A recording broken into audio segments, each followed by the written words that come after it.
Pada akhirnya, banyak istri yang ingin bekerja, bukan semata-mata karena ingin mengejar karir, atau ingin melupakan tugas rumah tangga, tapi karena kenyataan seringkali pahit. Nafkah yang katanya hak seorang istri, sering terasa seperti hutang, diberikan seolah tidak ikhlas, lalu diminta kembali dengan cara yang halus, atau bahkan terang-terangan, seolah istri tak pernah benar-benar berhak atas uang itu. Banyak istri yang memilih menjadi ibu rumah tangga, menggeres anak, mengurus rumah, mengurus semua yang tak pernah selesai, dari pagi hingga malam.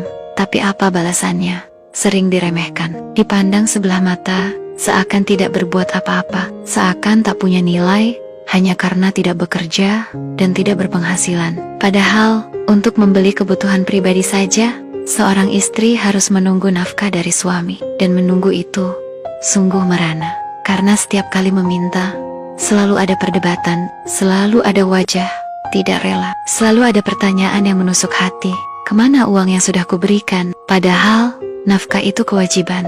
Tidak memintanya justru menambah dosa bagi seorang suami. Tapi ironisnya, ketika istri berani meminta, dia harus siap dicurigai, dihakimi, bahkan dijuluki boros. Tak ada yang tahu bagaimana seorang istri berusaha memutar otak agar nafkah yang diberikan cukup hingga akhir bulan. Bagaimana ia mengurangi keinginannya sendiri, menahan belanja yang sebenarnya sederhana, hanya agar dapur tetap mengepul, kebutuhan anak-anak terpenuhi, dan rumah tangga tetap berjalan. Namun pada akhirnya, perjuangan itu sering terhapus oleh satu kalimat yang begitu menyakitkan. Kamu boros. Dan di titik itulah, banyak istri mulai lelah. Lelah menunggu, lelah meminta, lelah dipandang rendah. Hingga akhirnya, mereka ingin berdiri sendiri, bekerja, mencari penghasilan sendiri, bukan karena ingin melawan, tapi karena ingin merdeka. Karena tidak ada yang lebih pedih daripada menjalani hidup dengan seseorang yang seharusnya menafkahi,